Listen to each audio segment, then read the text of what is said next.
a weekly segment where I like to sit down with my good friend 30 and Still Gaming. And this week we got a special guest who roasted me up this week. Oh no, it's Alex is here. We're going to debate the PlayStation Showcase. Now, near the end of the show, we may go back and forth a little bit on the PC video that Alex did. I didn't want to make that the focal point, but we may get there. But that PlayStation Showcase was hot for all the wrong reasons this week, and we're going to be talking about what we thought about it, what 30 thought, what Alex thought, what I thought.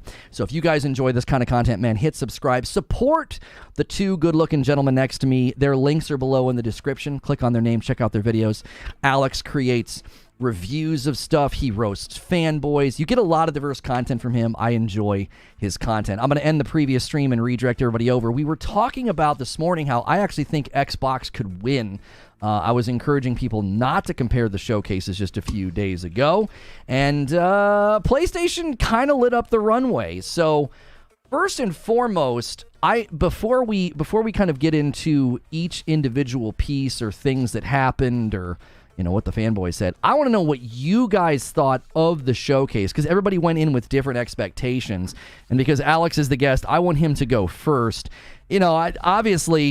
I was looking at it as, I'm a fan of PlayStation. I like their games. They've been quiet for a long time. I'm thinking, here comes the heat. There's all these stinking leaks and rumors. What was your thoughts going in, and what did you think about the showcase as it was happening? Going in, I kind of expected them to sort of like showcase exactly why people want to stay on PlayStation.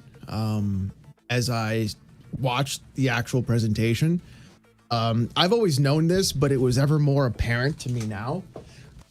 We are no longer the core demographic or the core audience of any game publisher, developer, or anything. We have been, I say we, I mean like the very dedicated base of players. It's no longer about that. It's about the newer base, the people that are growing up with battle passes, microtransactions, things like that. I mean, my favorite year of gaming is 1998, and I'll hold that fight. But we're not it anymore. It's time to let go. Like that kind of like, there will be those games there like that every once in a while, but being catered to, it's not it. We saw it every, like Splatoon, we have Splatoon at home was there. Just like all those other games there. It was just really, it was really apparent. And even then like a movie, come on, movie trailer. I said that I thought the movie would be there because it was part of their webcast. They really want to push into other media. So I kind of told people yesterday, I was like, why would it not be there? They spent all that money. And I think sometimes we forget that they have a global audience. Like, we're gamers and we're on Twitter and we're watching YouTube. Yeah. So I think we always go in with different expectations. There were probably a ton of people that were really excited about the Gran Turismo movie, even if we're not, because I don't care about some anime game where you're fighting with soap bubbles. Like, I'm not going to play that game, but a ton of people probably will in Japan or, markets where... Or here. Yeah, or here, where those games are popular. I mean, Splatoon's popular, but, PlayStation 5's doing a really good job with market saturation, so having a game like Splatoon could be really big for them. I said in a video, I put it on Twitter today, I don't think we were the target audience. I really don't. I don't think they were trying to make a showcase for me, which I'm annoyed by. I was dissatisfied. Mike, what did you think going in? Because you've been on the fence. You've not gotten the PS5 yet, and I know a lot of people were watching this showcase saying, okay, is it time to get a PS5? What did you think of the showcase? I think fundamentally, I think the showcase was good because they just showed game after game after game after game, and I like that, right? But the actual what they showed, I was a little disappointed. I give it a low B, right? Like, that's my rating for it. Like, they had games that I was interested in. What was it, Hell Jumpers? I had Hell Divers 2. Yeah. Hell Divers, right? I looked at that. I didn't know it was a isometric game before, and then they turned it into this over-the-shoulder third person because I never heard of it before this. I was like, oh, that looks interesting, but that doesn't make me buy a PlayStation 5, right? Obviously, Spider-Man 2 makes me buy a PlayStation 5. That's a leading game. All the rest of the games that are there, majority of them obviously were on Xbox as well, or across other platforms as well. So it's not just exclusive. So I was a little disappointed, and I wasn't going in with any expectations, right? Because I don't have a PlayStation 5 right now anyway. So I was just like, all right, let me see what they got. And I was waiting for more PlayStation first-party titles. Like, tell me what's down the road for PlayStation, so I'm not just buying it for the Spider-Man 2. Yeah, I know God of Ragnarok is there and Horizon's already there, but I want to know what's happening in the next 2 years, 3 years down the line. Even though they're not coming out, I just want to know what you got. What's coming out for this for this life cycle of this console? There's theories floating around that they were starting to shift to shorter marketing cycles. That was supposed to start happening where they were going to announce a game and it was going to be coming out like within the next 12 to 18 months instead of here's a trailer and we see the game 6 years later, right? But then the global situation happened, the pandemic, like nobody could go out, and all these projects got completely disrupted. Alex, do you think we're seeing that shift? Because that was the long-running theme was stop showing us games 7 or 8 years before they come out. Like, show us gameplay. Show us games when they're closer to launch. I remember when Fallout did that. Armored Core 6 did that just this year. They're like, here's a trailer, here's the game. Oh, it's coming out this year, right? Do you think that market shift is happening? And if it is, do you anticipate Microsoft doing the same thing? That's kind of tough because we've seen a lot of things happen after everybody got the sick.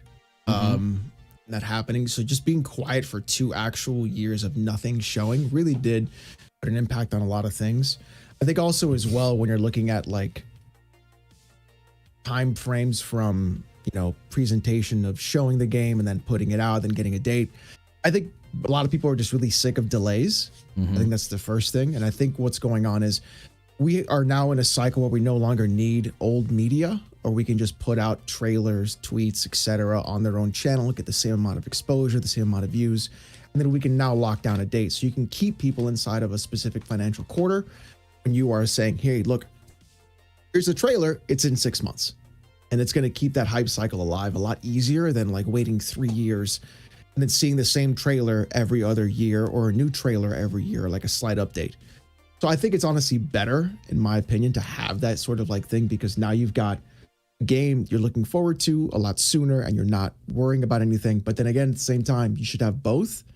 So you have that long tail of like, here's a game I'm going to be excited about in the future. Here's one I'm excited about right now. And I think that's what's missing. Yeah. That was certainly missing from the PlayStation Showcase. It's like you have 24 studios working on projects and none of them said anything. It's like, what, and my argument was you showed us a Wolverine cinematic trailer in 2021 and I was totally fine with that. Like, oh, cool. Right. It'll get here when it gets here. Mike, where are you on this marketing cycle? Because you and I have been covering games for a super long time, and that was always a weird tension of if you show stuff too early, then everybody gets annoyed because they have to wait for a really long time. And now we're kind of getting the extreme version of what we asked for. It's like, well, we're only going to announce things when they're close to launching. But at the same time, PlayStation showed like 3 cinematic trailers with no launch windows in Concord, Marathon, and Fair Games. Those 3 games, I have no idea what those are. It was just CGI, right. no release, right? Yeah, I'm okay with CGI trailers. Like, you don't have to give me a day and date. I just want a little bit of tease, I mean, as human beings, we want to know what's coming, like now. We want to know what's coming just a little bit down the road, and then in the future so I'm okay. Like you said, they showed Wolverine, was it 2 years ago? And we were like, oh my God, dude, I can't wait for that game. We're just hyped for it. So now 2 years later, maybe just show a different trailer of it. Make another cinematic trailer just to keep it fresh in the mind, because like Alex said earlier, it's not for us anymore. It's for the other 95% of the population that doesn't follow this daily and follow every news cycle and whatnot. So you're reaching out to those gamers, and there didn't seem, a lot of the stuff that they showed seemed more like towards that Dark Souls, Bloodborne, you know what I mean? Like the more adult type of games than for kids. Sure, there was Foam Stars. I know you'll play that with your member stream, when they vote for it. But other than that, like, there wasn't a lot of games for the average goer, I should say. I mean, the one game that I thought was really cool looking that they showed, not for me, but for my 8-year-old, was the Plucky Squire, I think it was called. That is Devolver Digital. Anything that they put out, in my opinion, is a fucking instant buy. That Devolver game, Digital and New Blood are, in my opinion, are the 2 publishers that every game should be bought immediately, because they go out and they get games that are amazing. It looked amazing, and the way I looked at it, I was like, man. And what you said earlier, it's not for us anymore. I looked at that and said, that's my son's Zelda. Like he could play the Plucky Squire and look at that and be like, oh my God, this is so cool. And then 10 years from now, I'll be like, oh, remember when I played Plucky Squire 1? And now they have 2 and 3 out or whatever. Like that's his Zelda, where our Zelda has evolved over time as well. This is a new era coming in. So I looked at that game and I was like, that looks pretty good. And I wasn't really impressed with a lot of other games that they showed because I was just kind of over it. You know, I'm like, oh yeah, looks the same like that game. Another extraction shooter coming out. Okay, great. That's another game that's coming out. Looks the same. And I know I'm tainted because I've seen all this stuff and I you know what I mean? So it doesn't really impress me anymore. I'm like desensitized to a lot of the stuff they show. It needs to be something really outrageous or really cool looking to get me going. Yeah, somebody said that it felt like they tried to show something for everyone. You know, you had the game that kind of looked like a Souls-like, the Phantom Blade Zero. I think that looked amazing, actually. That they actually hired a guy that was in Kung Fu movies, so that the movement, they're calling it like Kung Fu Punk. I actually thought that it looked really, really interesting. And it's an interesting premise. The guy's got like 66 days to live to figure out what happened. And so, you know, he's trying to move quickly through the game, and it's a very fast game. But then they also showed like a sim game where the guy was kind of gliding a little bit like Link, but then he was getting on monsters and building stuff. And the Plucky Squire game did look pretty creative. But then there was the Giant Squid game, the guys who made Journey. Those guys make great games as well. The dude was like surfing on the sword in the sand. Like that was a really cool game. And what I told the audience was, man, I think it's awesome when indies get a showing and when third parties get a showing, but it was so lopsided that a lot of people turned around and were like angry. They're like, why'd they show all those indies and third parties? It's like, I told people in the previous stream, I said, listen, you Xbox guys, you got to pay attention. Xbox has leaned heavily on indie titles in third party for the last 2.5 years. That's been primarily all you've gotten on your ecosystem. So, and that was all that made up a large portion of the showcase last year. I don't think people realize how much third party pads the numbers. And Alex, you touched on this on Twitter. A lot of the games in the showcase were coming to PC day and date. Some of that's because they're live service, because PlayStation said previously that they would do that with live service games. Even their VR games are on PC. Right. They were on PC first, right? Well, not Resident Evil, but the Beat Saber. Out now. Is Resident Evil 4 going to hit PC at the same time? I'm not sure. I didn't see the store page for that, but I did see the Steam store page for that zombie one. That was like a long one there. That's got the Arizona one. Arizona one. Some other VR games have already been on PC as well. So I thought I guesstimate like around 90% of the games shown are already on PC. And like the funnier part is like MGS3 is being on PC, and then I think also the Legacy Collection is coming to PC as well. Mm-hmm. So it's their games. The argument is games are expensive. That's why they put in microtransactions. Well, they're expensive, so they want to sell to as many people as they possibly can. Yeah, they're going to do it. They're going to do it. Now, you went on to say something about Spider-Man, and you and I obviously had. I said some stuff about PC. You made your video. It was all done. You said a lot of things about PC. That's right. Your guys are a den of thieves, and yes, you are. You're a den. At least you admit it. At least you admit it's a den of thieves. I admit that I will die on this hill. Piracy is the only way you actually own your products in today's day and age. Right. Yeah. A lot of people aren't happy with the terms of service licensure that happened to gaming over the last 15 years. And there's different opinions on that. I don't want to go down that lane, but I do want to go down the lane because you said something about Spider-Man. But I do want to thank these super chats. Cowboy with a 5 spot says, who loves the cowboy more, Lono, Alex, or Mike? I would say none of us, Cowboy, really. Anyway, Rami Reen coming in with a $10 super chat. Greetings from India. I was up all night for the showcase. So all nice for the showcase and was disappointed. Ragnarok was the end of Sean Layden's era, and now it's the beginning of Jim Ryan's game as service era. I think people are being a little sky is falling about that. According to the webcast, 50% of investment in fiscal year 25 will be live service and 50% will be traditional. And you have to look at the bar because that 50% traditional is higher than it's been in previous years. They're going to continue to increase investment in traditional while also matching that investment in live service. So just calm down. It's not doomsday.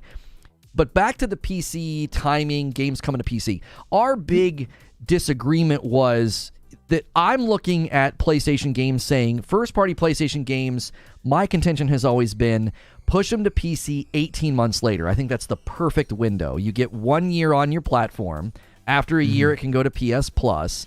And then once it's been on your platform for a year and a half, kick it to PC, maximize your profit. Now, you said something, I don't want to put words in your mouth. Do you think Spider-Man 2 is coming to PC faster than that? I mean, I made the joke in my video today that I said, I'll see you in 18 months for Spider-Man 2. Like, Yeah. that was the joke. Like, I can imagine Spider-Man 2 hitting PC in 18 months. Absolutely. I really don't care when the games come to PC. I really don't. It can be day and date. It can be 18 months. It can be 2 or 3 years. Because in the past, we just never had them launch on PC. We had to emulate them.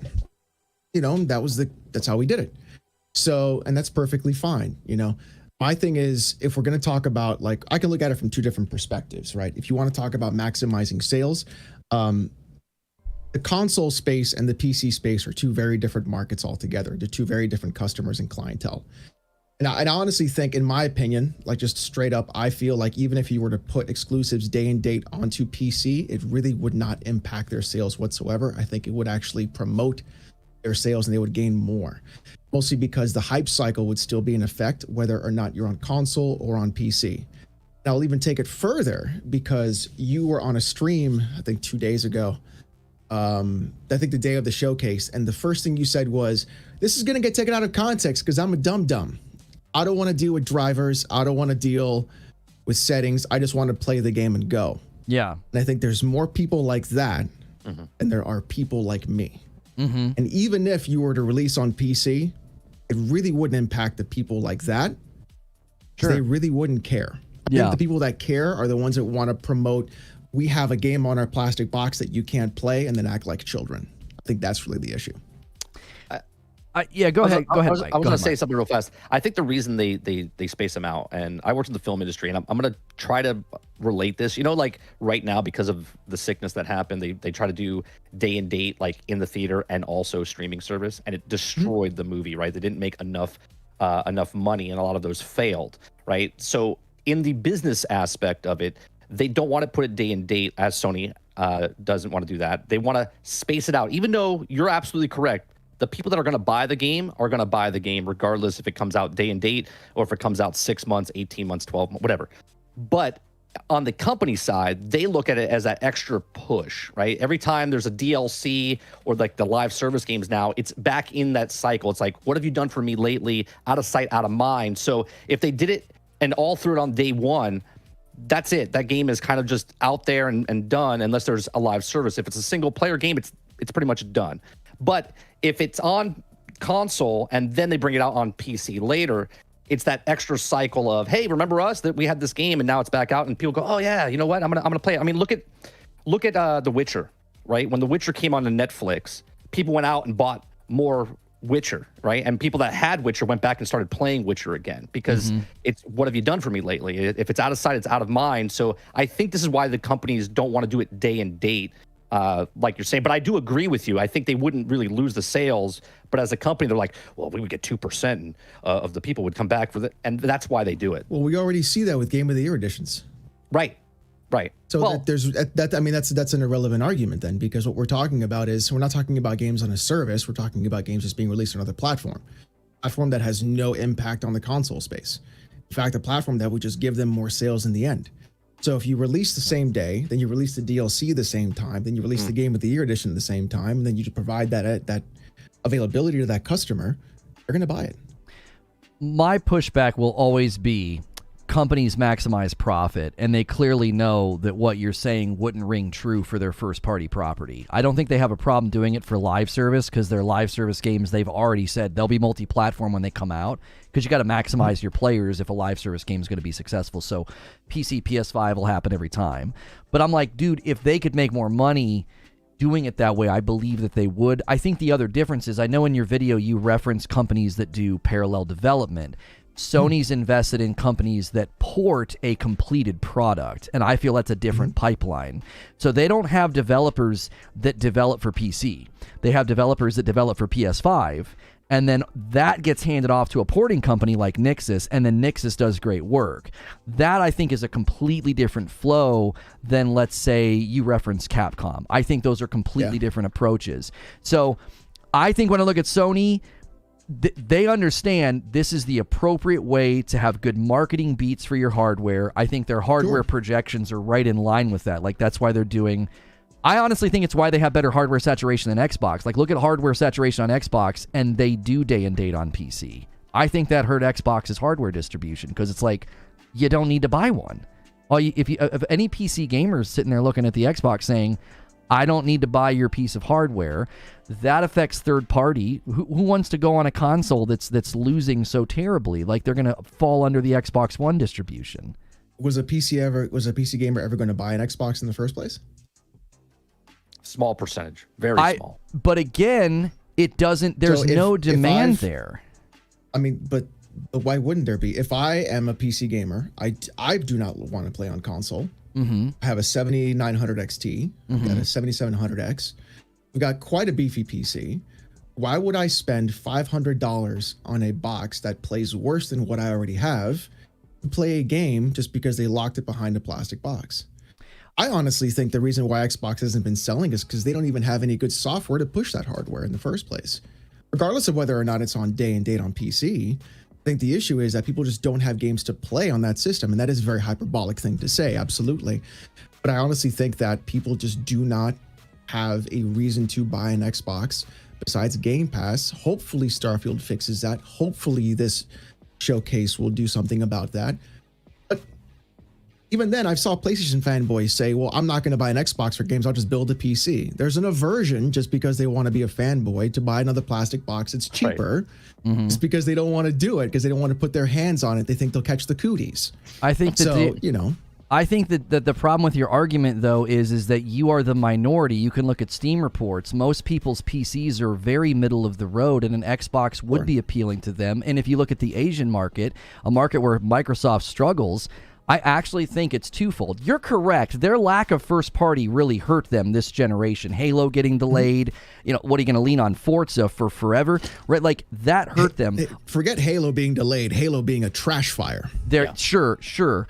But you want to crack into the Asian market where the average PC is running a very mid-lane or lower-end graphics card. The Xbox Series X could have broke into that market if you had strong first party and then a good piece of hardware where it doesn't land day and date on PC. Let's say they did have great first-party offerings, and if it's landing day and date on PC, that entire market's going to look at your hardware and say, I don't need your hardware. I think their approach really, I think it hurt them on both ends. But why would it matter if they don't need the hardware? That's what I mean. The Asian market is a predominantly PC market anyways, besides Japan. It's a mobile market. If you look at, like, what everyone else is doing over there, the biggest games in that sector are League of Legends, are things like Genshin Impact, are things like Honkai Star Rail. Like, those games do not need a beefy PC to run, and those markets are very different from what Microsoft wants to crack. So if you're looking at, like, them getting into that market, they're not even having the right games to put in that market in the first place. Forget that. Secondly, you're not even looking in the right sector. xCloud is going to be the thing for them on that area, besides anything else. Streaming service is what they have, with countries like Korea, things like that, having 10 gigabits per second upload and download cyclical. So when we're looking at something like that, that's where they're going to be advantageous. Forget the box. The box is irrelevant now. The box is just a vessel. They do R&D. They spend all that money to get you in the ecosystem, to spend money in the ecosystem and buy the games there. The box is just that piece. Just that key to get in that door. But everything else is just there. But again, one of the problems with Xbox is they can't get these deals and these contracts with Japanese. That's an entirely different conversation. But if you could get good hardware adoption in a market where you typically can't, because you would have games that you could only play on your box. You don't have a killer app. You don't have a reason to buy the hardware. You can't get hardware adoption in those markets. You're also not going to get those third-party deals. Like, I think it's both. I don't think it's as simple as, well, it doesn't matter because you just get people on the ecosystem. The box is irrelevant. I think PlayStation's proving, so is Nintendo. They're both proving you can still get strong hardware adoption if you have good first-party exclusives that you can only get on their system. But even then, when you look at, like, something like first-party exclusives on their system, again, the PC market is vastly different from the console market. Most PC gamers, even in Asian markets, are not going to care about a box. That's why they're on the PC. If they cared about the console, they would just buy the console, be there in the first place. If the only way you're going to ascribe value to a box is if it has games that nobody else can play, then yeah, that's kind of a weird way to ascribe value to something. But then the issue doesn't become about saturation of the market in the box. It becomes what's the actual software you're providing for me to actually buy in the first place. How I buy it is irrelevant. The fact that I'm buying it is the issue. Mike, what do you think? I mean, what you guys are talking about, though, I mean, Microsoft is doing that, right? They're putting day and date on Game Pass, which is ultimate, and there's more PC gamers that have Game Pass than actual console gamers that have Game Pass, right? Like PC gamers are playing the Ultimate Pass. There's 15 million. Yeah, it's only 15 million, but there's 10 million on console. So the people, to answer the question earlier, is that are people going to buy an Xbox if they have a PC? No, they're just going to get the Game Pass for $10 or $15 and play those games over on their PC, right? So we're all thinking about the old school model of you have to sell a console to win the console war. Well, Microsoft is not in that console war anymore. They just have a box to have a foothold in that console war, because a lot of people like yourself, Lono, don't want to download drivers and whatnot, but they're also moving it out to other people. They're like, yeah, we're going to hit the PC market. We're going to hit the mobile market. Hence why Sony is doing the mobile market now. They're investing more into PC market now. I mean, they see the writing on the wall if they don't start adapting to move. And as gamers, if you're 40 years old, yes, there's older gamers that have been playing games, but if you're 40 years old, you are grandfathers right now of the gaming industry, because you started when you were just a tyke. Okay, so you're listening to records on right? Like exactly. Yeah, stereo. exactly. Right. So they're we going to look exist, at this, but then everybody's going to be like, well, what's an iPod? Yeah, exactly. So you look at this. If someone told you 20 years ago, oh yeah, all the music will be on this thing called the iPod, and you can hold millions of songs on there, everyone's like, get out of here. What are you talking about? Sony cassette, baby. That's where it's at, right? And then it went to the CD. We're all thinking old school of you have to have a console to win the war of gaming, but it's adapting so fast and exponentially that they have to adapt into that PC market. They have to adapt in the mobile market. And I think, Microsoft is going to, they're going to look like geniuses. It come like 5 years, 7 years from now, when they have the lead in that cloud gaming market, in that live service market over there. I want to thank some super chats. Skips with 2 spot asked me how I got Batman, and then he put some feet. And then Rambling Hyena with a $5 super chat says, Lono still thinks PC gamer is going to buy PS5. Alex chooses Lono's punishment, off with his head, or he needs to give it. Listen, I think y'all are forgetting that hardware adoption rates are not at odds with PC saturation. We looked yesterday. One in 5 people in Japan own a Switch. And that's what I want to pivot to next, the handheld, during the Sony showcase. I thought that was a good back and forth about PC. Good back and forth. You guys can decide, who you thought made better points. I thought it was good. Why didn't you get a Steam Deck? Because I don't like playing games at 30 FPS. Like, I make an exception. No, you can play them at 60. You can play them at 60 on this. Not the games I like. There are games. Which games are you going to try? Okay. If you're going to try and sit here and max everything out, you're talking about a 15-watt battery, okay? Mm-hmm. Like, come on. Let's be honest about it. If you can still play games at 60 on here, and there's plenty of games to play at 60. But I'm thinking, like, if you're talking about simplicity and just things like that, you should try this out. Do you have to update drivers on there? Because Lono will be confused by that. Is there drivers I on can't. And honestly, you know what? I'm going to call you out, Lono. I have to. I'm sorry. I have to put you on blast here. How many PCs do you use to stream? You're a 2 PC setup, aren't you? Yeah, I have I know where you're going. I have 4 rigs in my house. You've got 4 rigs in your house. How many cameras do you have? 3, because you guys have to have one, so 3. 3 cameras. Okay. How many lights do you have? 2 there, some back there. You have a Shure SM7B. You've got a Yamaha Cloud Gate. You've got an actual mixer. You've got how many buttons on your Stream Deck do you have? I have the big one, the XL. Oh, so you got like 32 on there. You're telling me you don't know how to click one button in AMD's breakdown on how to download a driver and then restart your PC? Yeah, he pays his son to do that. Get out of here. He pays his son to do it. Get out of here. I got to cook you on that one, my boy. Do it. How do you do it? NVIDIA literally has, do you want to download your driver as a pop-up that installs it and you just go? Yeah. You don't have to go to Guru 3D anymore. It's not. What are you doing to me? It's not that I can't. It's that I don't want to, right? So you're telling me to get a Steam Deck. Really, the reason I wouldn't get a Steam Deck is that my life doesn't dictate any need for that. If I'm going to game on PC, I'll be at my house. Like I'm rarely out and about with an opportunity to game. If I leave my house, it's like my son's baseball game or something, and I'm not going to be sitting there at home gaming. Oh, you use it at home? Well, see, I have a rig in my living room I can play on, right on my big screen. I only have it in my office, and then when I'm done in my office, I'll go in the living room. My wife will watch this horrible Housewives show, and then I'll just play it right there on the couch. Yeah, well, I've got this TV in my living room that I would never want to not play on. If I'm not here and I'm going to game, I'm on my couch with this amazing television the stream sent me. So that the Steam Deck just doesn't appeal to me for that reason. Now the driver thing, I obviously overstate it. It to me is just irritating. I feel like my history with PC gaming is always something's not working. I'm getting screen tearing, something this, something that, and I'm just like, F all this. I don't want to mess with any of this, right? I do get a little old man, get off my lawn. I just want it to work, right? I'm 42, right? I don't have time. I'm 40. Don't play that game. Do you just scream out loud to your son, "Hey, this thing needs an update"? We are 2 years apart, my friend. Okay, don't give me that I'm 40. I'm 42 talk. No, it seriously is. It seriously is about preferences. I just don't that's all feel... it is. I'm just giving you a hard time. No, I know you are. I just don't feel like messing with it. I'm like, as soon as there's a crash or somebody's like, oh, if you're having trouble, roll back your drivers or do this setting. I'm like, you know what? I'm done. I mentally check out because I don't have a lot of time to game. My time is super limited. So the minute that happens, that's just, you're robbing me of time. I don't have time to do any of that. And obviously I'm being hyperbolic. It's not common. Yeah. And then, I think that's also why, like, there's always going to be a market for consoles too.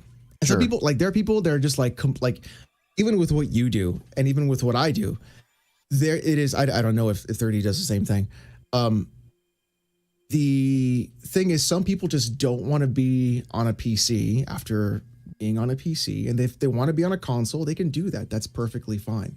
For me, I'm a psychopath and I play stupid games like Path of Exile because, again, I'm a psychopath. And so I can't play that on a console. That's just near impossible, right? There's no way I can play that there.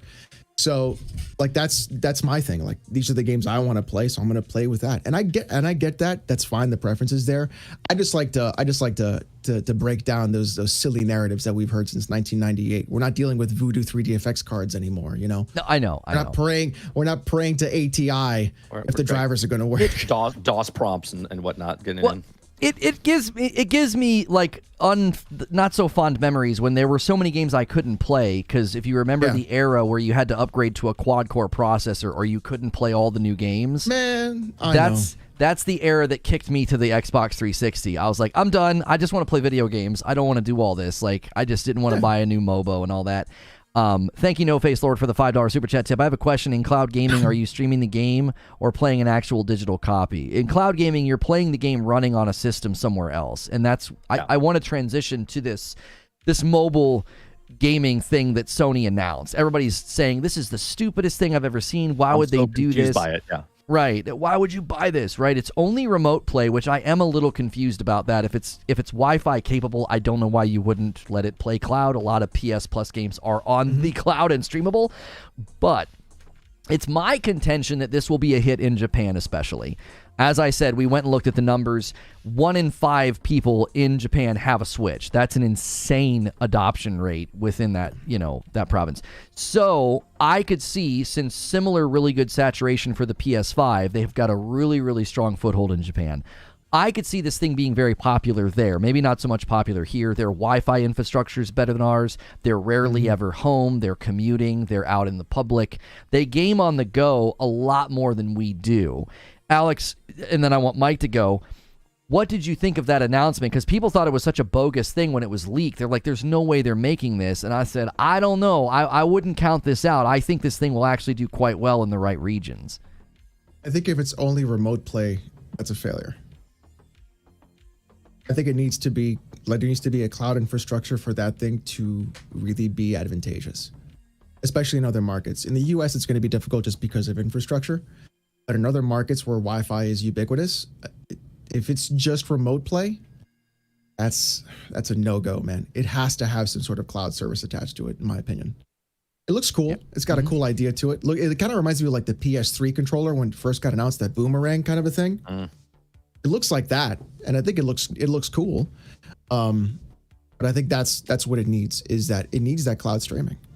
If it doesn't have that, then it's just basically a PS5 Wii U. Yes. Yeah. Yeah, I'm confused by how that went. Because if you can only play it in your house, right? And then we don't know the price point. So let's say what, 200, 300 between that? Well, now hang on. You can play it anywhere there's Wi-Fi. It'll turn your PlayStation 5 on at home. Okay, so you can play. See, I was told that you can only play it on the same Wi-Fi as your system. That's not what remote play means. What's the point? That's what I was confused about. Okay, I was like, why even have it? Okay, so if you can play it though on Wi-Fi wherever you want, it's still a no-go though for me, because you have to have a good infrastructure, like Alex was saying. Like, people are not going to be playing it on the. I guess they could be playing it on the tram over in Japan and whatnot, because they commute a lot.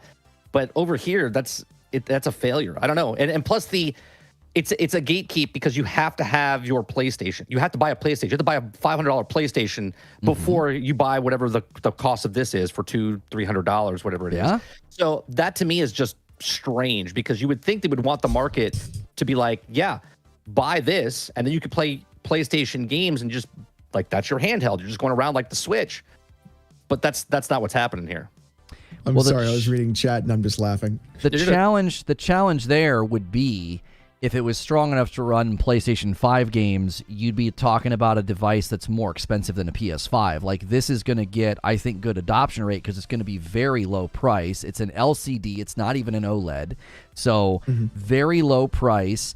And the thing that I think so many people are missing from this is, if you watch that webcast from Sony, their accessory sales rate for PS5 is crazy good. Their Edge controller, their PSVR 2, and their headphones. And then they walk out with this thing. I think they're looking to say, listen, we're the premium console experience. We've got all these accessories for you to buy. We're the only console with a VR. Now we're the only console with remote play. I said it this morning before I pulled you guys into the call. I think PlayStation's setting their sights on saying, we want to have a foot in all these different things that are coming. VR is actually coming. It's going to start to get a foothold. I think gaming on the go is going to get a foothold. Now, somebody had a good question. If this thing just turns on your PS5, can I scroll over to all the cloud games in the PS Store and just play them? They'd be running at my home device. That would probably add another layer of latency, so I think that would probably be pretty unenjoyable. You can remote play right now, though, on your cell phone. You get a backbone, you put it to your phone, and you can play your games right now. So why do you need this device? Because it's Sony? Well, because whenever it's one device, it's a lot more convenient. And I don't have to take up my phone. I don't have to bring an extra thing with me. I just bring the Q Lite with me. That's it. Like, I'm telling you, they probably won't even send that many to the West. Over here in America, we probably won't even get that many. They'll probably put 75% of these in the Asian market, and I bet you they're hard to get. That's my prediction. I think when you talk about accessories, that makes sense, because they brought out earbuds, for Christ's sake. Yeah.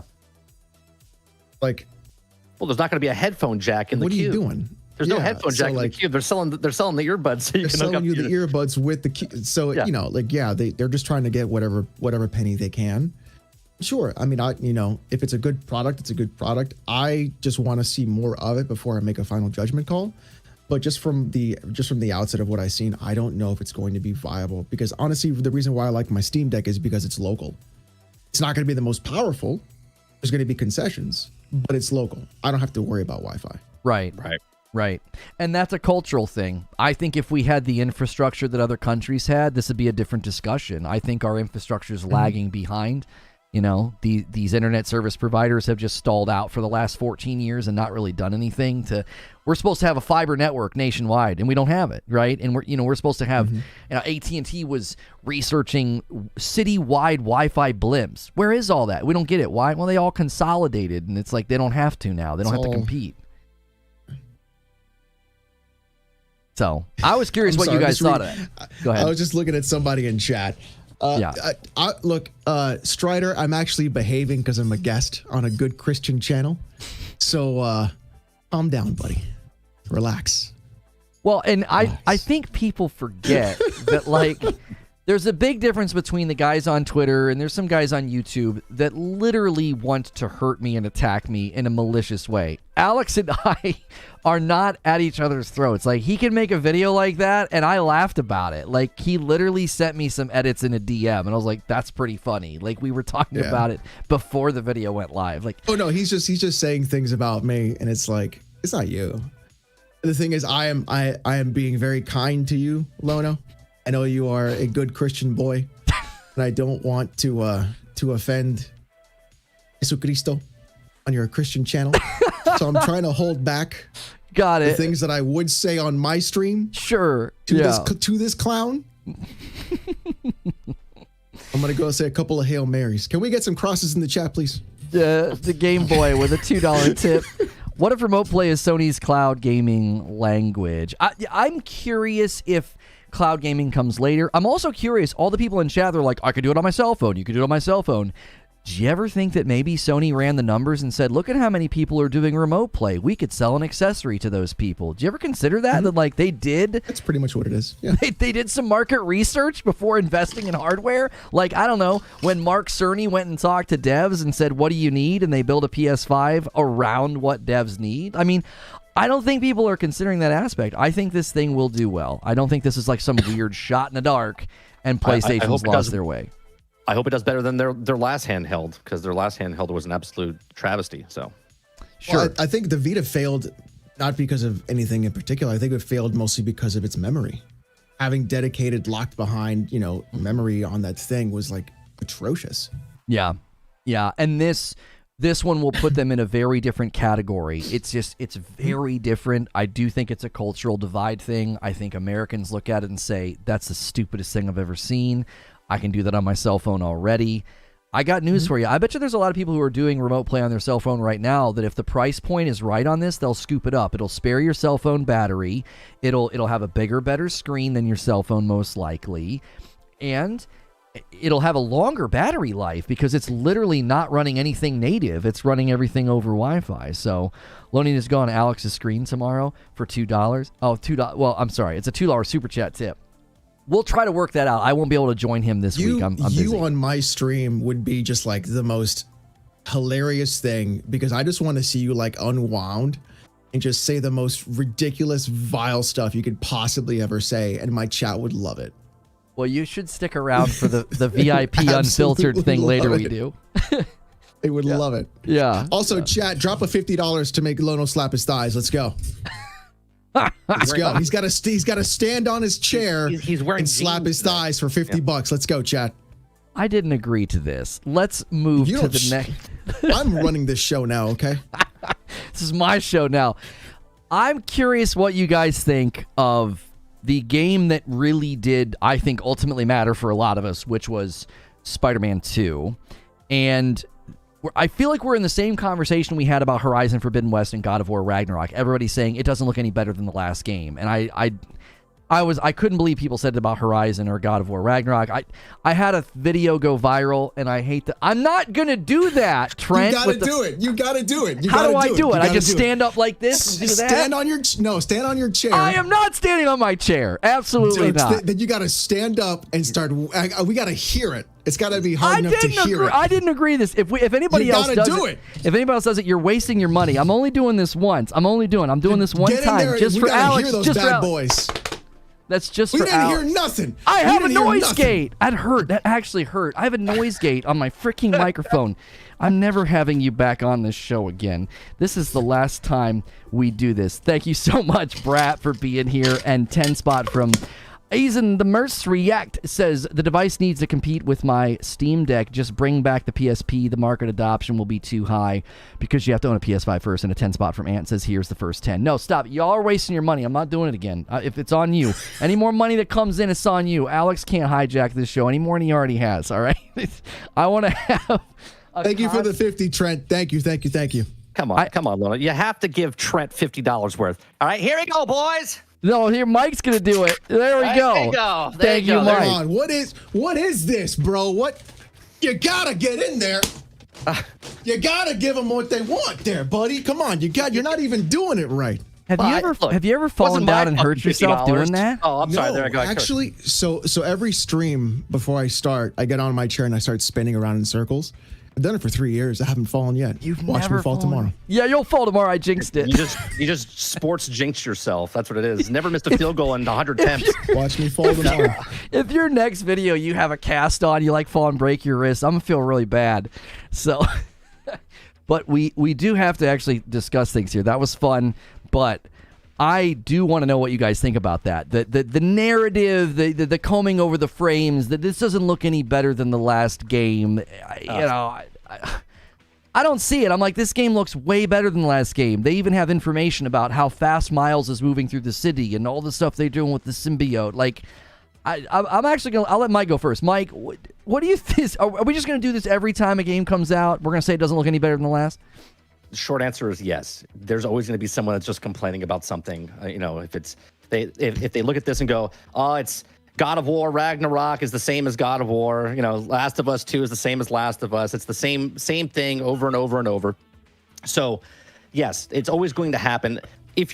I think you put the comparison up, right, on Twitter. You put the comparison up on there. I mean, it doesn't look anything. If you're blind, it looks the same. Yes. Does it look like the trailer they showed last year? No.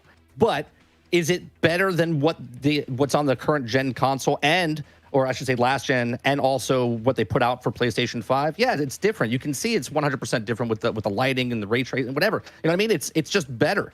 And how people say it's not, you're blind. Wait, what did they want New York to look like? Not New York? They want it to look like different New York. Yeah. Right. Get the fuck, I go. Sorry. You're good. You're good. Trent with a 50 spot. Trent says, is Spider-Man 260 frames? That's worth 50. Thank you for the 50 spot. I don't see how Insomniac won't get 60. If you see, go look at all of the performance options they gave Ratchet and Clank. There's like 6 different ways to play that game. I think they have a 4K dynamic ray tracing mode. It's insane. Insomniac are wizards. Give them credit. Put some respect on their name. This game will have a 60 frames per second option. You're dreaming if you think it won't. T-Bone with the 10 spot. Lono even skipping leg day. Everybody that's running to say, oh, the trailer's in 30 FPS. Yeah, that's really common for trailers, guys. That's not unusual. What do you think about this, Alex? This dialogue about it doesn't look any better. What I would like to see is have it be similar or a little bit sharper to what we had on the remastered versions of Spider-Man for PS5. The thing is, on the PC, it looks remarkably better. Yep. Like remarkably better. However, though, it is very CPU bottlenecked on PC. Like it chokes CPUs because it's loading shaders on the fly behind, using those cores and threads to do that. I would like them to at least get close to what it was on PC for PS5. I think the details would be much better for that.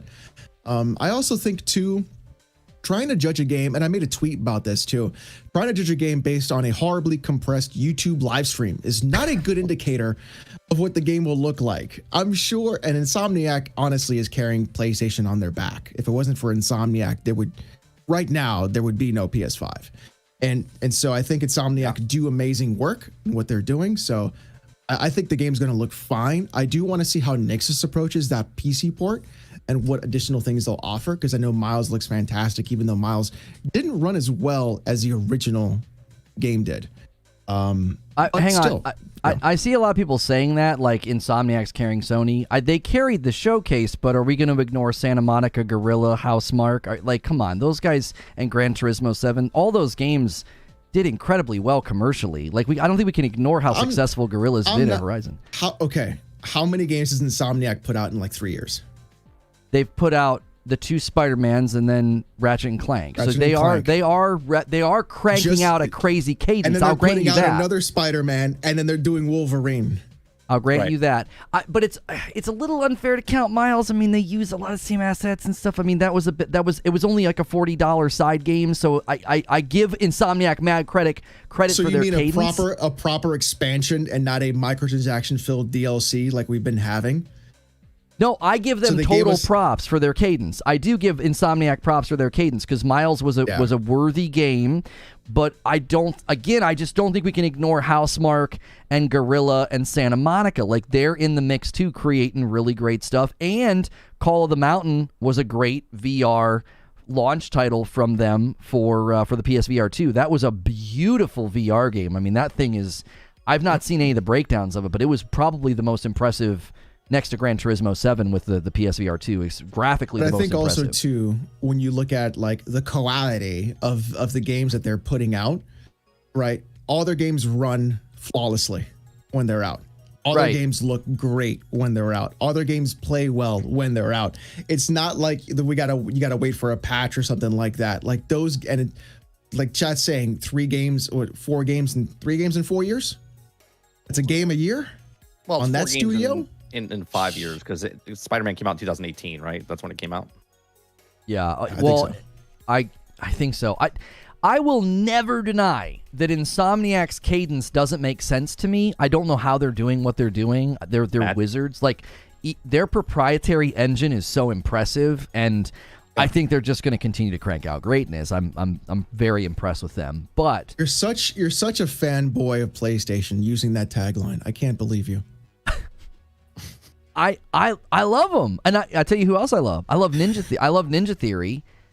And I said it today, I'm super worried about Hellblade 2. They better not push that out too early. I think that, like, PlayStation basically phoned it in. Very little first-party presence. Xbox could be like, now's the time to really push first-party presence.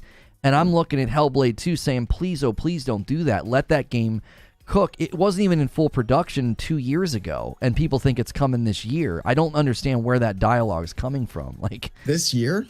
Yeah, people think Hellblade 2 is coming this year as like a surprise drop. I'm like, please no. Well, let's just say if it does, right? That means it would be in production 4 years less than Redfall. And if it turns out to be phenomenal, then you just got to look at Arcane and be like, what the hell were you doing over there? They were doing acid. Nothing. They were doing nothing. You're doing Savia and acid, and they were like, you know, it'd be great, Left 4 Dead, but vampires. But worse. Because that worked so well with Evolve, didn't it? Yeah.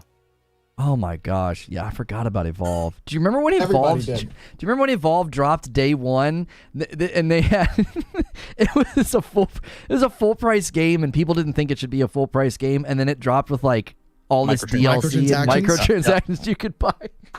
Like, this is barely a game. That was one of its criticisms, is that people thought it should have been like a $40 game. And the only way it functioned is if you had 5 people to play, because it didn't even have like it didn't have a server browser or like auto connection. You had to have those 5 friends. Yeah. And the premise of the game was cat and mouse. Like, it got so old so fast. It was like nobody wants to play this for very long. Yes, I absolutely love some of the graphical comparisons on Twitter. There was a guy who said that the image on the right looks rough, and the guy says, that's a photograph. That's not a game. Jeez. Oh, that was from John Linneman online. I saw that. That's where like he took a picture of New York City, and then he actually put a picture of Spider-Man with the drone flying in in the corner, and the guy's like, the one on the right looks like a rough game, and he's like, that one on the right is a photograph. Never forget, that's where we are. That's the level of graphical breakdown we've acquired here. William Lewis with a $5 super chat says, with the visuals of Hellblade, they could have most likely been on acid when making it. Well, Hellblade was doing mocap 2 months ago, so I don't know what people are thinking. That's a small team, by the way. Ninja Theory's not very large. Hellblade's one of my all-time favorite games, and I'm looking at Xbox saying, please don't do that. Do you think Xbox tries to adjust their showcase in response to what Sony didn't do? Not enough gameplay at Sony, not enough first party. Sony never said the word exclusive, not once, right? And what was the other thing? Oh, and they can't stress PlayStation Plus like Microsoft can stress Game Pass. Do you think Microsoft pivots at all to sort of answer and have a different showcase to be different than Sony's? What do you think, Alex? I don't know, maybe. I mean, I don't really trust Microsoft as far as I can throw them. So, I mean, that's my thing, you know, like I don't, they're also able to completely muck it up. Act like completely. So 2 weeks to make that drastic of a change, I don't think so. I think what's there is already pretty much locked in, or if anything, they should just adjust the pacing to make sure that it's not any massive droughts in between announcements. Would be good. What do you think, Mike? Yeah, I don't think they switch anything at all. I don't think I don't think that's how they're in competition with Sony. I think they're on their own beat of their own drum right now, and they're not trying to show up Sony. They're just trying to win back the population of the fans that are disappointed with Xbox and what happened with Redfall and Phil Spencer coming out and waiting for Starfield. Like, let's be honest, nobody cares about anything that's coming out for Xbox right now. They just want to know if Starfield's hitting 60 frames per second, right? Like that's what everyone wants to know. So I don't think so. You don't really don't think it's hitting 60 frames? You don't think everyone? That's good. I think it's a 30 FPS game. Oh, I do too. Yeah, I said it last week. But what I'm saying is I don't think anything that Microsoft can do is going to change the perspective of what we think of them. Like they can come out bangers, boom, boom, boom, all games. Be like, well, they just did what Sony did, right? Okay, great. Now show us those games. All those games you showed us were just CGI trailers. We want to see actual gameplay. And if they show actual gameplay, they'll be like, well, we'll see if it works when it comes out, right? Because that's the way the fan base works, right? They just keep going down and down, moving the goalposts as they go.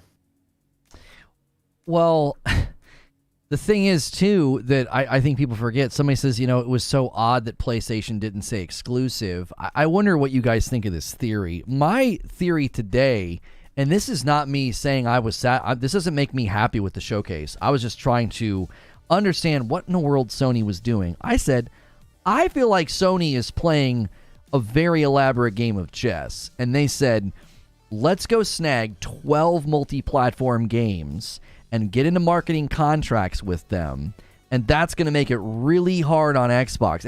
If Xbox includes any of those 12 multi-platform games in their showcase, people are going to say, we already saw this. And secondly, they likely won't be able to put those games on Game Pass. And the reason that Sony didn't say exclusive is because the average person, average Joe watching that showcase probably just thinks those are all games coming to PlayStation. The minute you highlight one as an exclusive, all of a sudden all the other games are not exclusives. But if you never say the word exclusive, it kind of muddies the waters. It's like, well, are all of these PlayStation games? We know, we're super dialed in. I think the average consumer has no clue. They watch that hour-long thing and they think, bro, we got 30 games coming to my PlayStation 5. That's exactly what they think. They don't care. Like majority of the consumers of video games don't really care. They're not as dialed in as we are. We are in fact the minority quite a bit actually. So I think that that's absolutely the case. But was Sony holding back? Say to have a showcase after 2 years. No, I agree. Come on. No. Come on. And like this whole they're waiting for Summer Games Fest. Come on. That is hopium and copium mixed together in the highest degree. Listen, I don't want to go down the lane of they saved a bunch for Summer Game Fest. Let's say they did. That doesn't make the showcase any better to me, first. And secondly, Tom Henderson is like, I saw trailers that weren't there. I know there are games that are very much ready and they weren't there. And I wonder, and I want to have Mike weigh on this too, I wonder if this was their mindset. When we come out as Sony, we puff up and look real big like a pufferfish. We include all this third party. John Q. Public has no idea that this stuff's not exclusive. We never say the word exclusive. Oh, but when we go to Summer Game Fest and everybody else is talking, that's when we bring some of the big first party heat. And that makes us stand out and be more competitive in that conversation. Tom Henderson wouldn't say that he's seen trailers if he hasn't seen trailers. I do think there's some stuff they held back. I don't think that justifies the showcase, though. But I don't think they're going to go quiet during Summer Game Fest. I think they've got some big things that they kind of took away from their own showcase intentionally. What do you think, Mike? I just don't understand. Maybe they're playing 4D chess here. I don't know. But why would you come out 2 weeks before and just kind of do a layup? You know what I mean? Like you're the leader of the industry of the consoles, right? You're way ahead of everybody else. You don't have to do what you're doing. You can just coast, sure. But why come out 2 weeks before? Why don't you just wait, let them make the first move, and then come out and just lay it on the table? You know what I mean? Like they have that ability. If they have the games in, then why don't you show them? Like why hold back just so? It's like playing one-on-one with my 8-year-old, right? I'm like slamming down he's trying to shoot at the basket. I'm just jamming him and stuff and be like, look, I'm better than you. You know what I mean? Like what? Why? Like, why would you do that? Just let the kid shoot and then go, okay. You know, I don't believe they sandbagged. I don't believe that they held back. I believe this is what they had. Sure. Maybe down the line, there are things that they have to show, but why wait 2 weeks and then right after Xbox shows it, then show it again? They don't need to. It's not like they're reserving a spot at E3 Summer Game Fest. We have Twitter, social media. They can just drop it anytime they want. They don't have to do it at their PlayStation event. What do you think, Alex? Do you think they're holding back? Do you think they've got, because people are saying there's 3, maybe 4 things they intentionally kept out of their showcase to use in Summer Game Fest? I think that's a cope. Just straight up, I think that's a cope. Okay. Because it was a bad showing. Yeah. But it was bad to us. Right. That doesn't mean it was bad. That's what I tried to tell people. I was like, if that makes sense. No. It's bad to us because we're old and we're boomers. It's not bad to the regular Joe Blow who watches it, because how many views does that thing have? I don't even know. They had over 1 million concurrent. They had close to 1 million. The like to dislike? The like to dislike's also very good. I saw a couple people screenshot that with the extension. They said that, I'm looking at it right now. Okay, where is it sitting? 4.5 million views. Okay. And 153,000 likes, 20K dislikes. The show was not bad. It was bad for us. It was not bad for the general consumer. I had to hold back on that line of thinking in my show yesterday because I get so tired of being labeled a Sony pony. I said, listen, I said, I'm not the target audience for a showcase like that anymore. That's pretty clear. I'm dialed in. I pay attention to earnings reports, and I look at, spreadsheets, and I watched a webcast with PowerPoint presentations, right? Like the average consumer is not doing that. They saw 30 titles. They saw an hour of video games and thought, holy moly. Because if you remove the desire to see first party, we have so many video games coming. Like, it's actually, we're turning the corner. We're finally going to enter that like, oh, wow, it's monsoon season for video games. Now, hopefully, we get away from the Jedi Survivors that, I blame Disney for that. We get away from games hitting the market when they shouldn't be hitting the market. Hopefully, these games that are in the pipeline are actually ready. But I actually think we're about to enter a really good gaming season. I just think Sony said, we're only showing you what's really close and around the corner. We're not going beyond that, And consider this. This isn't a cope, but I just wonder if they knew Spider-Man is such a freaking black hole cyclone. Like, he's going to suck so much attention away from everything else. Look at that trailer's performance. I wonder if they also said, you can't put any other first party up against Spidey. You can't compete with him. He's a monster. Like, he's globally the most popular superhero. That's something else to consider here is anytime Spidey's taking the stage, you almost can't put anything next to him.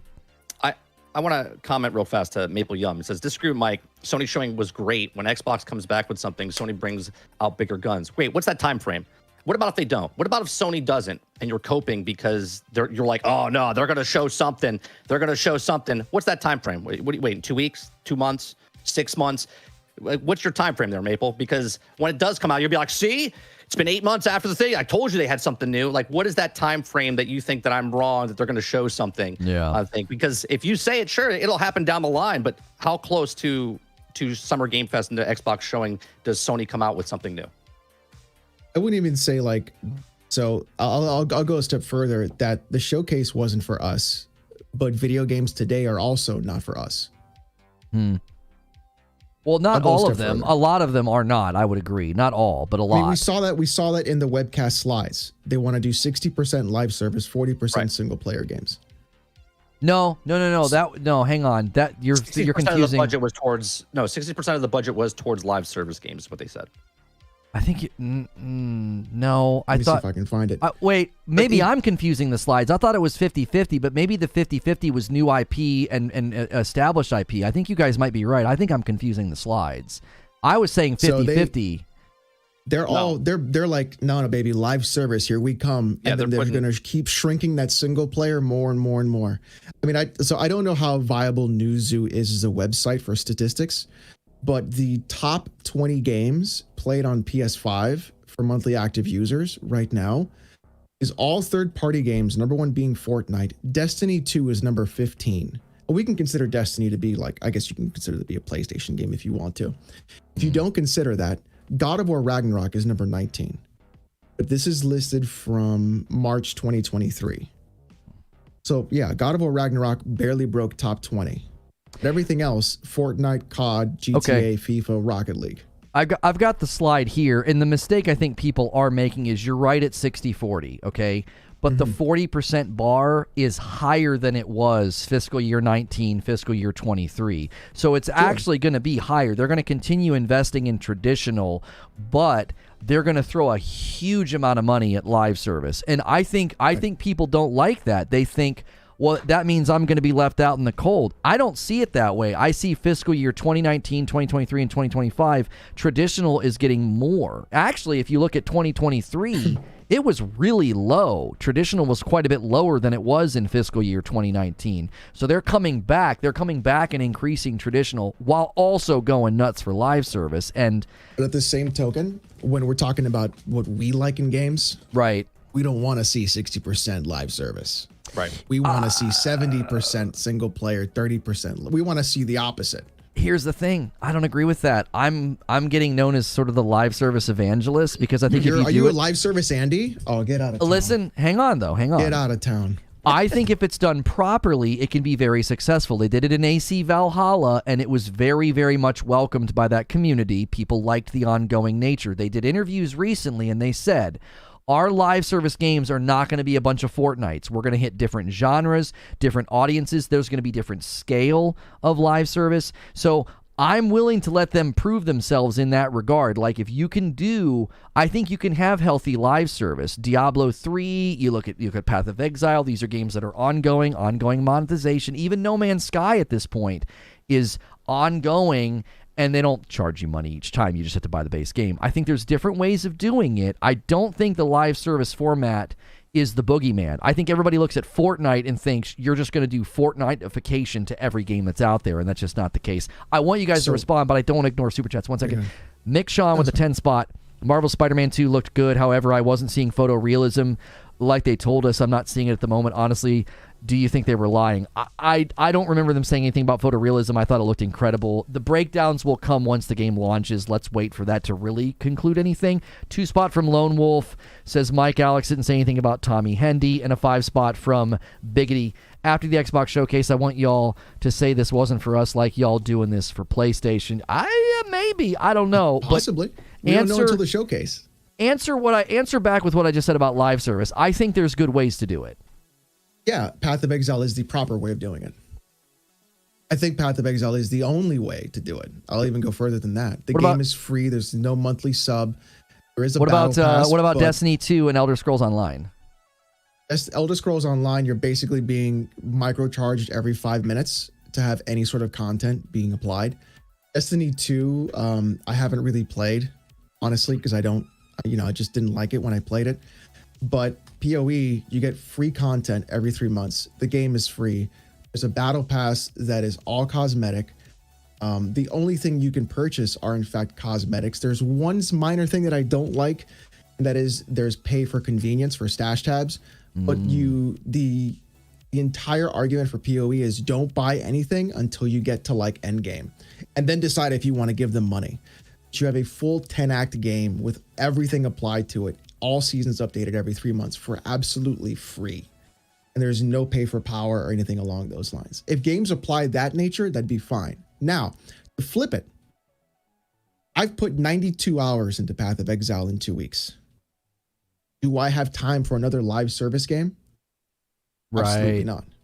So how much time can I dedicate to multiple live service games is the issue. I have time to dedicate some time to a single player game after playing a live service game.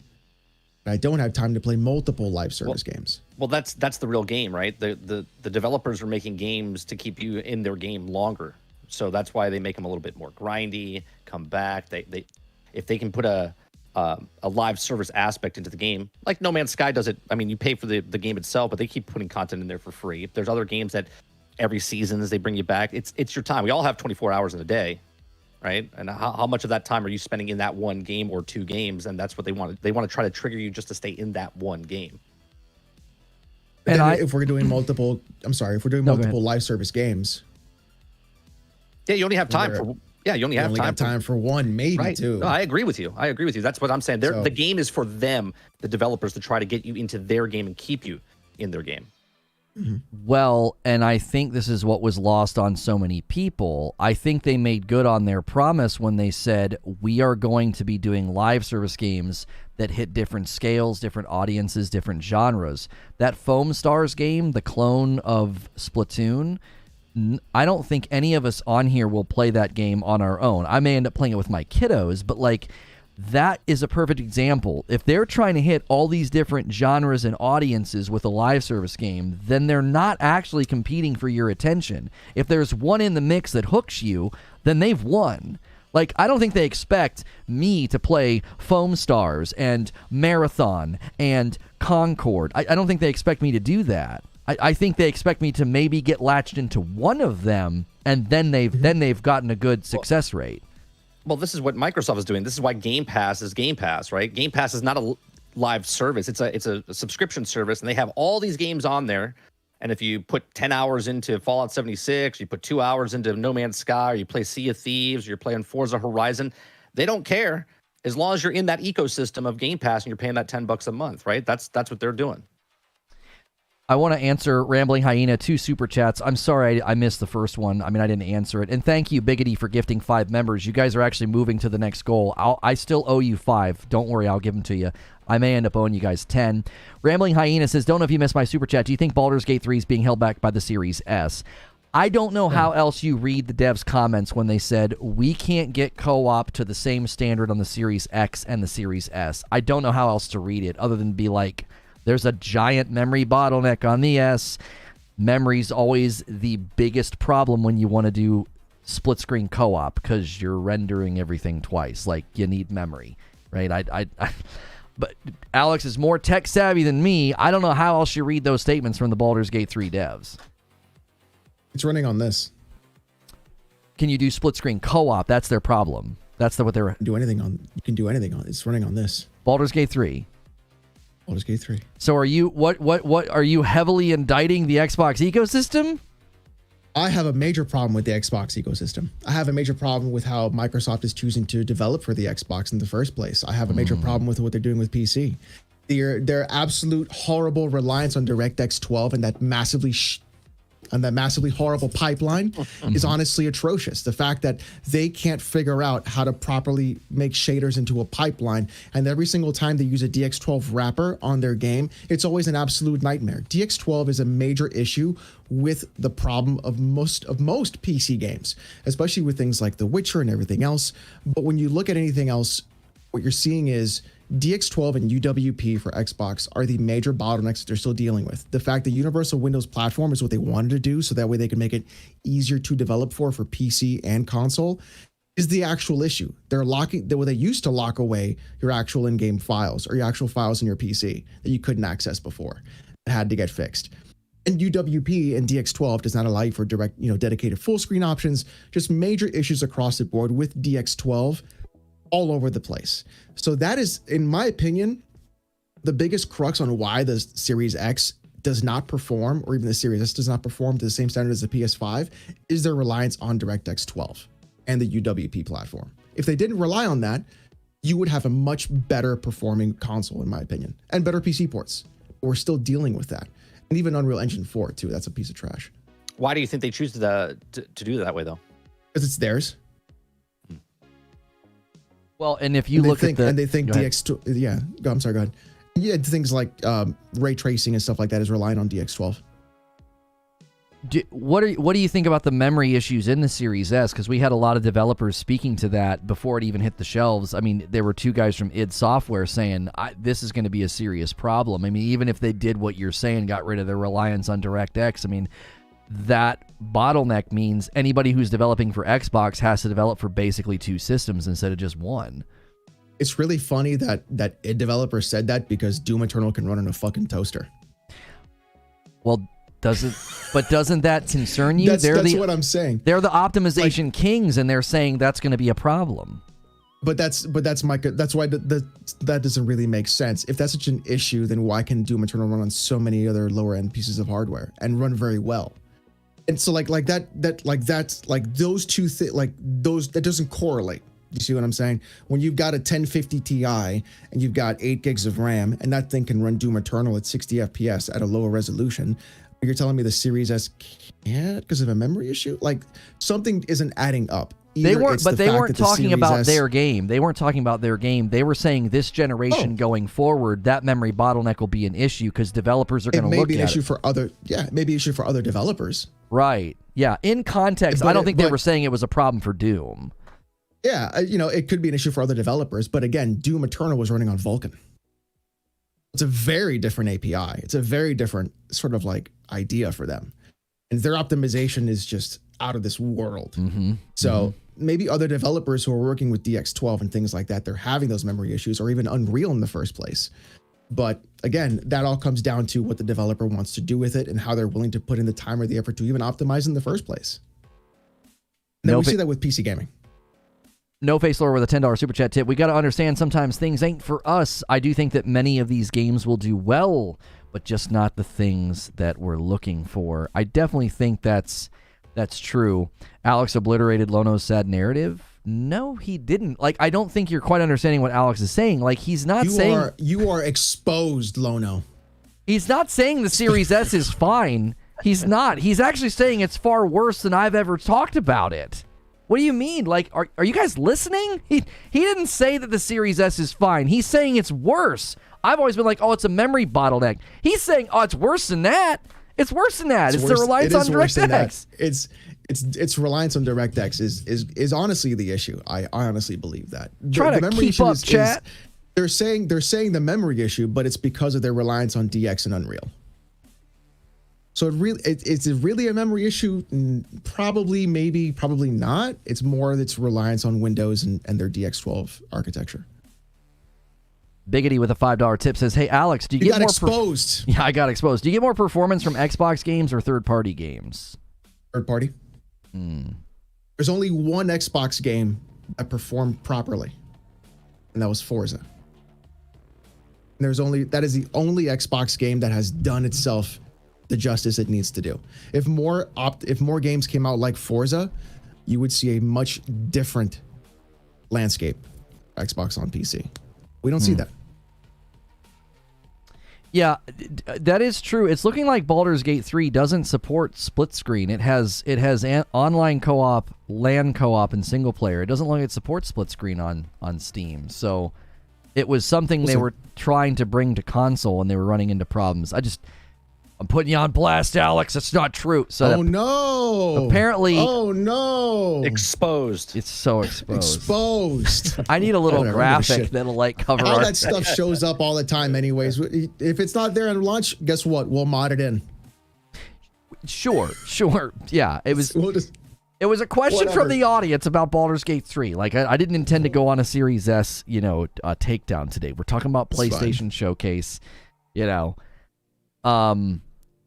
What else did we have in the showcase that I want to talk about? We talked about their reliance on third-party names. The fact that you have to think about that tells you a lot about the showcase. We've been talking for over an hour. We've been talking for longer than the showcase. So, yeah, we talked about Spider-Man. Are you even like a good podcast host? Like, what are you doing? Yeah, I ran out of ideas. This is terrible. Shut the whole show down. We talked about the reliance on third-party indies, if Xbox answers. We talked about whether or not they're sandbagging for Summer Game Fest. And we also talked about, the Spider-Man 2, the debate about whether or not it looks good. And we even talked about the handheld. Was there anything that you guys were looking for specifically in the showcase that just wasn't there? Was there a dev you wanted to hear from, a project? I mean, because obviously everybody has their own games they want to kind of hear from, or was there a high point? Was there something that you thought really did stand out? Let me go first. I'm real quick. I had no expectations. I wasn't looking for anything. So go ahead, Alex. I wanted to see Ratchet and Clank and Ghost of Tsushima PC ports. Oh, that would have been nice. Because what I want to do is I want to put Ratchet and Clank on my PC and then run it off of an HDD and not an SSD. Well, you gonna try and prove something? I await that stream. I await that stream. I don't think Insomniac's blowing smoke. They even talked about the SSD being utilized in Spider-Man 2 for the how fast I it bet. travels. I bet it was. You know what it was used for? Loading shaders. That's a really good, Alex. Do you think they'll even release Ratchet and Clank on PC? Yeah. Yeah, you think so? Oh yeah. Because that'd be funny if you can expose them that the There was a developer for the Lego game who did the exact same thing that Ratchet and Clank were doing. He did it on the PS3. That is such a headline hunt. Okay, there's two separate things going on there. The teleport lasso, okay, doesn't require SSD. The thing that they said they couldn't do on PS4 was when you walk up to literally a rift in the world, and when you walk into it, you're in a completely different area, instantaneous. Like that, Yeah. Everybody misrepresents that. They're like, oh yeah, Ratchet and Clank could have been on the PS4. You actually freaking think they wouldn't have put that game on a console that at the time had like 110 million consoles in circulation, and at the time, what, 6 million PS5s? Give me a break. Let's put this in perspective. The PS4 and the Xbox One X, those were RX 560s GPUs, comparable to like PC. So like we're talking about like tech that is quite old, and we're looking at like a GTX a GTX 1060. We are now on the 40 series cards. If you're on Nvidia, we're talking about 4 generations back of GPU, where the pro versions were capable, not the base. So you're like we're the base versions couldn't even do 1080p when they came out. Let's be real about this. Well, that was the narrative come on. everybody tried to run. They were like, oh, Ratchet and Clank could have launched on the PS4. I'm like, what? No. And Psychonauts 2 did it? No, it didn't. Psychonauts 2 didn't do anything. So Wide Rope is right. There were 580s, not 560s. Excuse me. Okay. how dare you give us false information? Yeah. Psychonauts 2 couldn't like lick the dust off the boot of Ratchet. Like the graphical fidelity and the performance, they're not even comparable. Like they're not. And Psychonauts 2 didn't do any of the things that they did in Ratchet with the rift hopping that they did. And people are thinking that might actually show up in Spidey to allow, you know, because it's looking like the Insomniac Spider-Man is in the new movie coming out. They keep saying it's not him, which is it's a total lie. Like, I remember when Andrew Garfield kept saying, I'm not in the new Spider-Man movie. It's like, sure. So I'm very excited for that movie. It's going to be good. Yeah, I think Miles is a phenomenal character. I love Miles. Yeah, I love the first one. My kiddos loved it. We let them watch it. It was really, really fun. They made you bald. They made all of us bald. That's amazing. Hilly did a Photoshop. We're all bald. Wait a minute. You don't even have to do anything. Twitter, or is it on? You don't even have to do anything for me. You just. Yeah. You don't have to do much for Mike. That's true. Well, on the flip side of the PlayStation showcase, we kind of talked a little bit about Xbox. Is there anything you guys are looking for from Xbox? Because I actually think Tsushima is coming to PC fairly soon. I'm one of the crazies that thinks Ragnarok's going to come to PC on like 13 months. I don't think they're going to wait that long for Ragnarok because there's no DLC planned for it.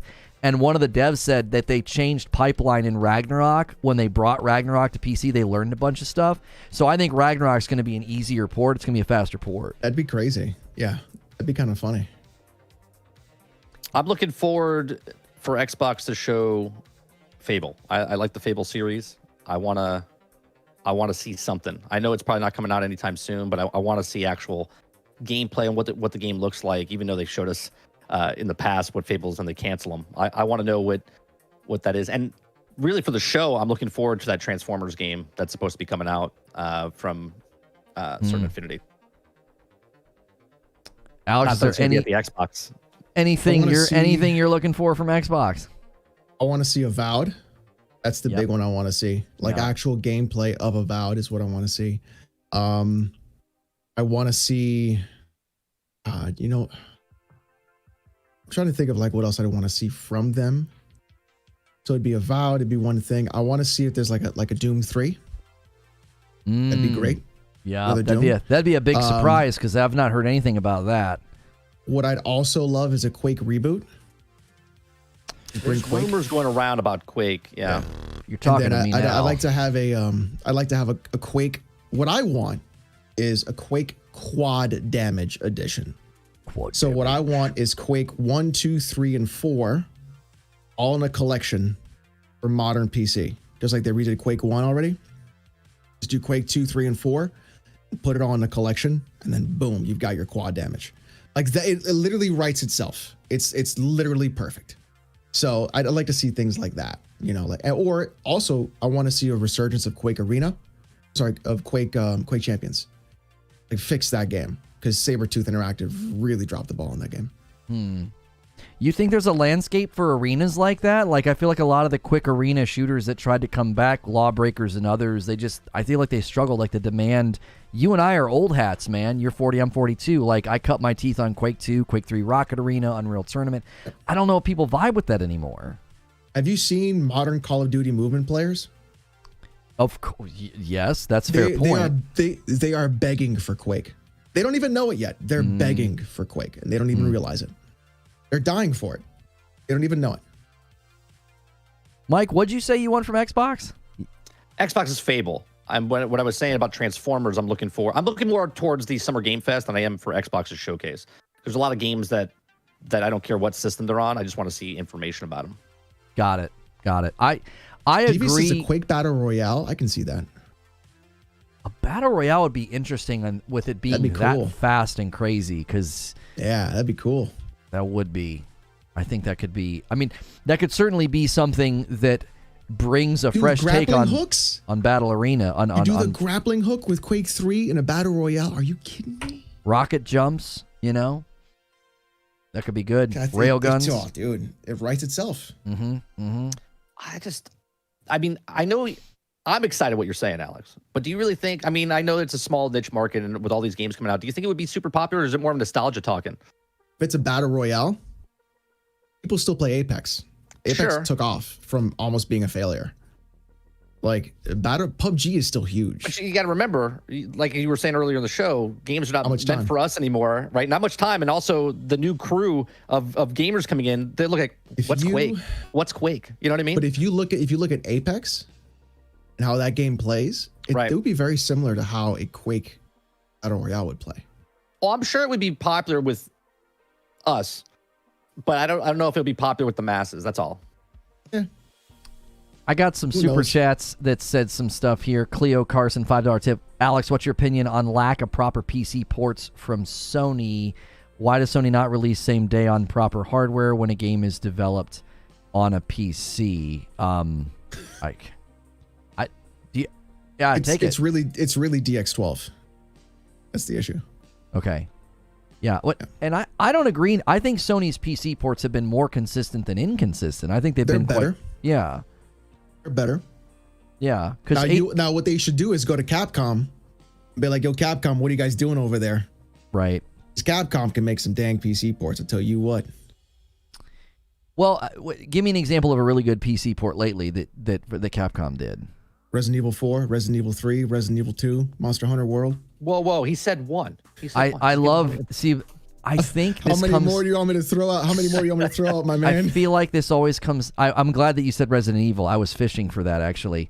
I think this is always engine level. Like, Insomniac's engine is so, like, wizardry strong on the PS5, and I think that RE engine, there's secret sauce in there. Like, there's something in there that, over the years, it's a very adaptable engine, which is why people are concerned about so much adoption of the UE5 engine, because they worried like UE5 engine's going to inherit the shader compiling crap that UE4 had. And the RE engine, baby, you know, those proprietary engines always seem to be maybe a little bit more stable than the out of the box engines you can use. What's crazy is that engine looks good. Yeah. It's not like those games look bad and it's a proprietary engine. Those games look good. I wonder what's Alan Wake in? It reminded me of Resident Evil. It looked like RE. UE5. Oh, okay. Yeah. UE5 can mimic so much style. It really reminded me of RE.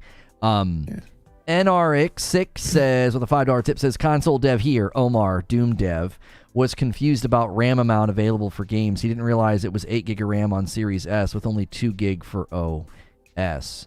Yeah, they were worried about RAM speed as well. So I tell you what we're going to do. We're an hour and a half. I think that's good. I thought that was a good show. I feel like we did the back and forth on PC thing that I was kind of planning on doing anyway. We actually like baked that into the show organically. I think that worked. You got cooked. I'm so done. My career's over. You might as well just delete your channel, man. You're over. You're out of here. I watched it. Don't even join my Diablo guild. You're done.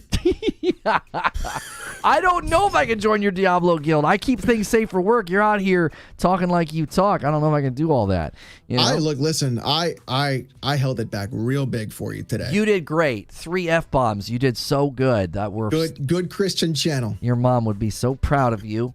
I'm going to let these fine gentlemen tell you what kind of content they got cooking up. We're going to start with Alex, obviously. One of the things I've always told you guys is he obviously does the roasts of trolls, but that's not all he does, right? I feel like a lot of people get stuck in that lane of like, that's all they do is roast people up and react. He has lots of different types of content. What are you cooking up right now? What's on the horizon?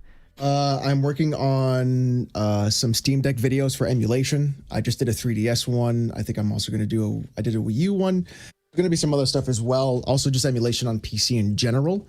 I'm also doing some stuff for PC port reviews. I got to do Golem today, which I heard is horrendous as a PC port. Save your time. Save your time. I can't wait for that one. A lot of, as well as just like typical gaming news with like just my typical take on things, and then fanboy stuff as well. And then Saturdays is when I do like really outlandish streams. Like what you saw here is like 10% of how I actually am on a live stream. So if you want to actually like, I do my best to entertain as hard as I can for 4 hours. So just come on down and like Saturdays at 8:45, and then tonight I will be doing pinnacle bosses in Path of Exile. So I will be doing Searing Exarch, Eater of Worlds, and Maven. So those are very difficult bosses to do. Well, see, that's exactly what I'm talking about. That's so much different kind of content. You know, you can get a lot from him. I don't feel like when he's ever put me in his content, I don't feel like he hits below the belt. And there's people out there that live below the belt. Try not to. Okay. Oh, don't just because they do that, don't get mad. I don't get mad, but I can't be friends with them and have them on my podcast. I have to just like leave. I have to leave them at the bottom of the barrel, right? I can't. I'm not trying to be mean. I'm just saying. Don't be salty. I'd rather make friends. I'm not salty. I'm not angry. I'm calmer than you. If you guys you sure sound calm right now. Calm down, sir. If you guys want to check there, this is out. This is the stream can't see this. You see that? If you guys want to check out Alex, it's right below his name. Oh no, it's Alex. Make sure you do the 2 X's, or his name is in the description. You can actually just like click his name. It'll take you right there. Now 30. What do you got working on? And guys, I still owe you 5 more members, so stick around. Don't go anywhere. Mike. And VIPs don't go anywhere. We're going to go to an unfiltered VIP end of the week debrief. You don't want to miss that. Mike, what you got cooking up? What you doing? Monday through Thursday mornings, 10 o'clock in the morning to about noon. I play some video games and we chat, like any kind of news stories. We just laid back, kind of, sit back, stream. And then Thursday or Monday through Thursday or nights, we also play video games from 8 o'clock to about midnight. And then Thursday, we do a podcast called Generation X Gaming, the weekly podcast that goes over a few of the top stories in the past week, and we rant along the way. So check us out. There you go. There you go. Make sure and check out 30. Friend of the show. He's here basically every week on Friday with me. We appreciate the big turnout. And you guys, you want to stick around. We appreciate the support. And you want to consider upgrading, especially if you get a gifted member from me right now. A $5 upgrade will put you at VIP. And guess what? I end the week with Mike, my producer. It's unfiltered. It's not safe for work Lono anymore. And if Alex can afford us a few minutes, he can stick around too if he wants. I don't care if he stays the whole time. This has been fun. I do have to go, unfortunately, after this. I've got to go. He's got to go. Dad duty. Oh, okay. All right. Dad duty. I know what that's like. I have those responsibilities every once in a while. Well, more like daddy duty. Never mind. I'll stop. Okay. We're not in the unfiltered stream yet, you meathead. All right, chat. There's your 5 gifteds that I owe you. Well, Mike on the mic wants to throw a couple more on the pile and takes us up a notch. So another thing you're going to want to do as a member, go vote on what we play tonight. It's on the community tab. My wife and I do streams on Friday night. You guys don't want to miss that. It's either, it might end up being like Beat Saber or community game night with Fall Guys. You guys are the absolute best. You can become a member by clicking join. You can gift members by gifting, and you guys have been insanely generous. Great end of the week. Let's keep it rolling. There's a link in chat. We're going to head over to the VIP Unfiltered. If you're not coming with us, I hope I see you tonight. If I don't, have a great weekend. Support these gentlemen that were on this show. And this is going to be a VIP Unfiltered end of the week stream. We'll be saying goodbye to Alex. He was here for the podcast. If you didn't see it, go check it out. And thank you so much for being on the show, dude, and my producer. Man, thanks for the invite. Yeah, man, it was good. We'll have to do it again, and I'll have to come on to your show sometime as well. That'll be fun. Sure. Later, guys. Yep. Later. See ya. And I'm going to have to change the scene a little bit, and that way we can get it properly cropped. We got like mics. This is already getting unsafe. Double me. We got your chest. We have your chest on camera. That's not what I was hoping for. I'm going to about my chest. It's a good chest. My wife likes my chest. I'm going to end the previous stream and redirect everybody over